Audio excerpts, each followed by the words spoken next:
میں بس ان کو پکارا چاہیے، ان کے ہوتے کیا سہارا چاہیے، لذت فریاد طوفانوں میں ہے، کون کہتا ہے کہ نعرہ چاہیے۔ اللہ کو پکارنا چاہیے، دل سے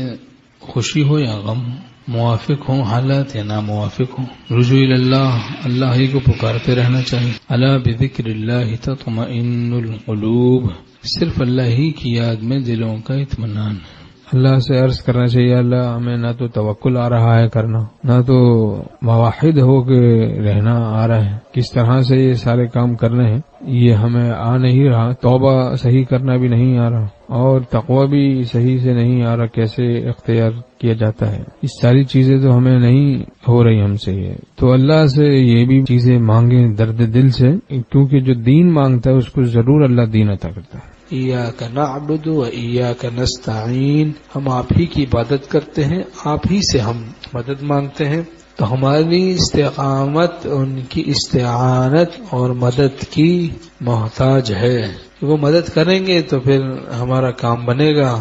لا تحزن ان اللہ معنا، آپ صلی اللہ علیہ وسلم نے فرمایا حضرت ابوبکر صدیق رضی اللہ عنہ کو غار ثور میں کہ لا تحزن ان اللہ معنا، جب دشمن قریب پہنچ گیا بالکل یہاں تک کہ اپنے پاؤں کی طرف دیکھ لیتا دشمن تو آپ کو پا جاتا، لیکن اس وقت بھی دیکھیں سید الانبیاء صلی اللہ علیہ وسلم کی معیت کیسی معیت ہوگی، سبحان اللہ، کہ غم نہ کر ہمارے ساتھ اللہ ہے، معیت گر نہ ہو تیری تو گھبراؤں گلستہ میں، رہے تو ساتھ تو صحرا میں گلشن کا مزہ پاؤں۔ اللہ کا قرب خاص اگر نصیب ہو جائے تو آدمی پھر مطمئن رہتا ہے، اطمینان سے رہتا ہے، بدحواس نہیں ہوتا۔ حکیم الامت مولانا تھانوی رحمۃ اللہ علیہ فرماتے ہیں بدحواسی سے اہل اللہ محفوظ رہتے ہیں، بدحواس نہیں ہوتے، بدحواسی سے اللہ اپنے دوستوں کی حفاظت کرتا ہے، ان پر فرشتوں کا نزول ہوتا ہے، تتنزل علیہم الملائکہ، فرشتوں کا نزول ہوتا ہے۔ کب نزول ہوتا ہے ملائکہ کا؟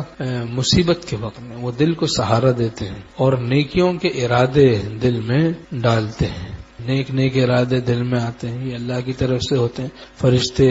دل میں ڈالتے ہیں اور مصیبت کے وقت میں دل کو سہارا دیتے ہیں اور موت سے پہلے جنت کی بشارت دیتے ہیں۔